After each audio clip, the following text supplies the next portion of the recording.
Welcome back to the David Pakman Show. Great 3 stories on the bonus show today. The first is about Tamir Rice. If you don't remember, or if you never heard the story, Tamir Rice was, 9 to 12 years old? I believe 12. Maybe 12 years old. He was on a playground playing with a toy gun, and police officers, someone called this in or reported it or something. Police officers basically just drove right up to the playground, and one police officer, I suppose, and just started shooting, killing Tamir Rice. And I now have some information on that police officer. Right. And it's pretty disturbing. So, first of all, we know right off the bat we have an incompetent police officer. Immediately. If you look into the situation, there was no restraint. There was no judgment. There was no professionalism at all. Not exactly an expert in de-escalation, to put it lightly. Not an expert at anything. Just a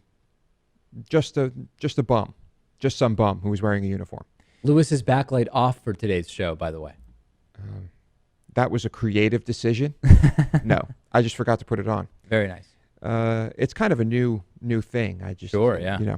Anyway, Timothy Lohman is the name of this officer. He was out of work for 5 years. In 2012, he landed this job as an Independence police officer in Ohio. On his job application, he cited having a, quote, stable job as his motivating factor for joining the police force. I guess that's not crazy. That's respectable. But, protecting the people would be more ideal. Sure. So I guess by December 5th, 2012, he was no longer a police officer. They stated that his employment lasted 5 months. 4 of those months were spent in the police academy. He was a month as a police officer before his misconduct became too much of a liability for Independence, the town or county. According to Lohman, he voluntarily resigned. According to the Independence police force, he quit before they could fire him. He was deemed emotionally unstable, unfit for police service, a lack of maturity, his supervisor said he had, as well as inability to perform basic functions as instructed. I guess there was some disturbing behavior during a weapons training session. I guess this is really strange. He had an emotional meltdown at a gun range. In a memo sent to Human Resources, Deputy Chief Jim Polak said the police department referred to this incident as a dangerous loss of composure. He was distracted and weepy. He had issues with his girlfriend or something. Now, after all of this, he, of course, ends up becoming a police officer yet again. He was denied from several departments. I guess he was applying all over the place. But he landed a job in Cleveland. And immediately after that, well, you know what happened. A few months later, he kills 12-year-old Tamir Rice. And according to this article anyway, the Cleveland Police Department did not really give him a background check at all. They did not check his files. So who's to blame here? Is it the police department that hired him? I would say both. I mean, why not hold both accountable, right? What's wrong with that? Yeah, no, I mean, obviously he would be the one held accountable for his specific actions if we were to see anybody held accountable. But with regard to him being on the police force, do we say that it is the Cleveland Police Department that shares the blame here in terms of what ultimately happened to Tamir Rice? Yeah, I think so, because in their incompetence, they hired someone who was completely incompetent. So, sure, yeah, there should be serious penalties here. So who gets in trouble? Someone from Human Resources, the police chief? Right? I mean, how do you determine who the buck stops with? I suppose it would be, whoever is responsible for hiring. If that's HR, then the HR department. Yeah, but you'd still have to figure out, well, did HR on their own, based on their own decisions, circumvent the background check, or were they directed by someone else above them to circumvent the background check? You'd certainly have to do some investigation. I mean, we can say generally, oh yeah, the police department's to blame here, but we would really have to look into this in detail to figure out who is to blame. Hey, the more investigations we have into the Cleveland Police Department, the better, I say. Investigate anything, you say. Investigate anything. Get people in there with a magnifying glass, and, Right. and let's see what comes up. Here's another story of someone mistakenly killing someone in their family. Disturbing story. This one has an interesting element, though. This woman, 27 years old, was pronounced dead after her mother mistook her for an intruder and just fired a single shot. The shot hit her in the chest. This happened in Florida. Imagine that. And she told investigators that she was awakened by what she thought was a stranger breaking into her home. The noise was her daughter Ashley moving about the house. She fired a single shot, struck her in the chest. Now, I guess the 911 call was made by her stepfather, who thought she had just passed out due to a long-standing heart problem, perhaps not even noticing the bullet wound. You would think that would be the first thing you look for. I don't know. Maybe we're not dealing with smart people here. And I mean, that's basically it. Now, what makes this a little bit different from the other ones we've heard is that the woman who did the shooting is a 911 dispatcher. Yeah, and when I read this, I started thinking, okay, so how should that influence our understanding? I mean, what should she have done differently? What would we expect her to do differently based on being a 911 dispatcher? Like, just from hearing calls, you would think before you shoot. I mean, it sounded crazy to me, but at the same time, when I tried to think specifically how would this woman act differently by virtue of being a 911 dispatcher, I wasn't really able to come up with anything. That's exactly it. I think as being a 911 dispatcher, this is exactly how she would have acted, because all day she is getting calls about crimes and people breaking into homes and emergencies. And so this is the idea, not that violence on TV or whatever, reading about violence in the news makes you more violent, it makes you more scared. And thus, since she was exposed, for her, she's hearing these 911 calls all the time, she was more prone to think that this was a dangerous situation. Right. So I think that's what we have here. Someone who is, perhaps because of her job, more afraid than the average person. Right. And, Orlando is not the best place. There are many suburbs that are pretty bad. And I don't know. I think that maybe that was part of the reason she was so quick to fire. She could have been someone who watches Fox News and is just one of those fearful people anyway. But anyway, that makes sense, right? Yeah. And when you went to school in Winter Park, which is sort of like a suburb, I guess, of Orlando, was that considered a bad neighborhood? It seemed like a very boring neighborhood in the sense of, one of these places where you got to have your car, you got to drive up and down the pseudo boulevard highway-esque road to go wherever you want to go, that type of thing. But it didn't seem like a dangerous neighborhood.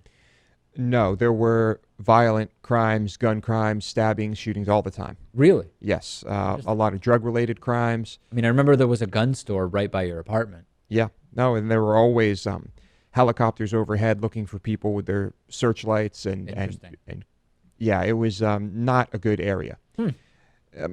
Maybe it's better now. It just, it's not wasn't the worst area you've ever seen, but certainly not the best. So anyway, yet another incident like that, and yet another incident that keeps giving us the actual statistics that we care about, and that is that if you have a gun in the home, there's a much higher chance of it being used against you or someone, a family member, someone in the house, or stolen than you successfully using it in self-defense. Yeah. Right. That is a pretty rare that happens. Okay. Auto brewery syndrome has come up again. Now, last time I talked about this, we didn't really even have a name for it. Oh, I thought we did. I guess maybe last time we described it as just like when you drink alcohol, your body processes alcohol. Or no, when you eat food, your body processes it almost like alcohol and you become drunk from eating food. It basically your body makes alcohol out of carbohydrates and sugars, things right. that So it is exactly what it sounds like. You can go eat a bunch of pasta and your body will convert it to alcohol and you will get drunk. Interesting. And this is a real thing. This happens. And it really sounds like a horrible condition. Like I would never want this to happen. It's because of the bacteria in you, in your gut, something causes it to happen. It is real. It's called autobrewery syndrome. And now a woman has got out of a drunk driving charge because of this condition. And so I guess in 2004, she was arrested, erratic driving, high BAC, more than 4 times the legal limit. And she insisted that she had no more than 3 drinks in the 6 hours before she was arrested. Turns out that was true.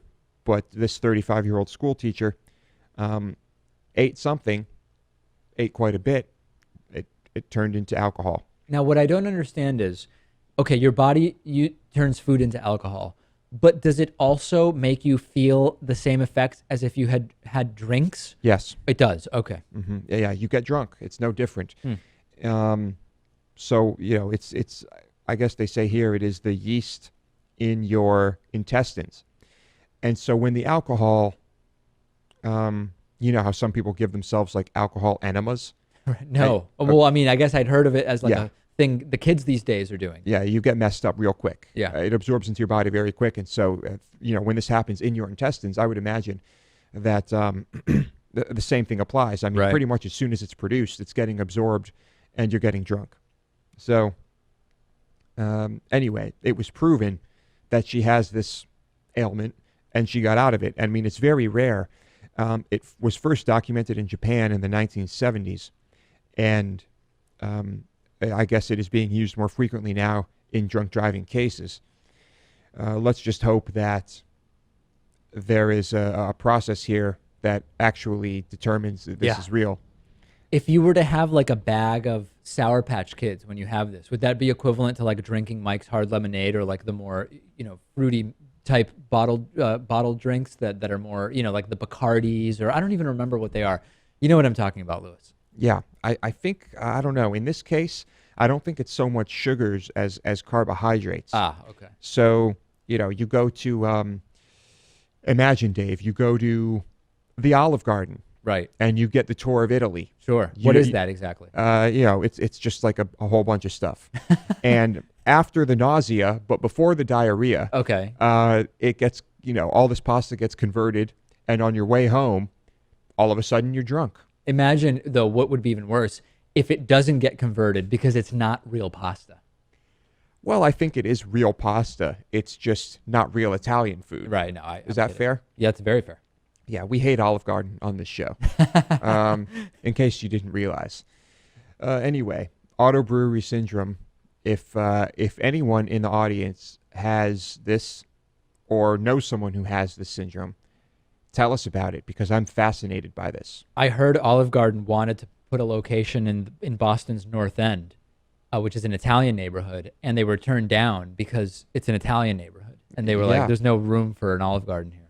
There's no room for Olive Garden on this planet. It's shit. It's just complete fucking shit. Now, Lewis, every time we say this, people email us and they say, you guys are being dismissive of people who can't afford anything better than Olive Garden. And to them I say, Olive Garden is not particularly cheap. Yeah. You can find, right, we're not, it's not because it's cheap, right? I mean, it's not cheap.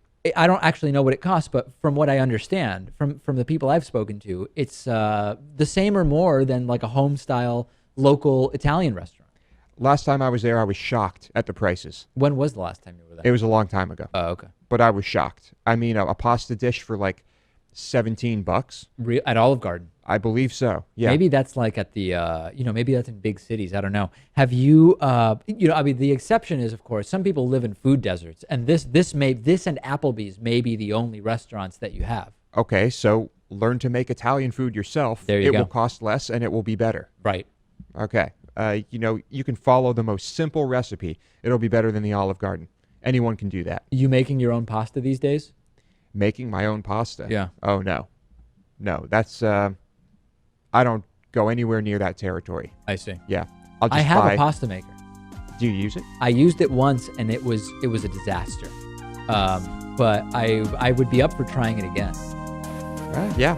I mean, I guess it's I don't think it's easy to make great pasta. I mean, certainly wasn't for me. Yeah. Well, give it another shot. All right. Thank you.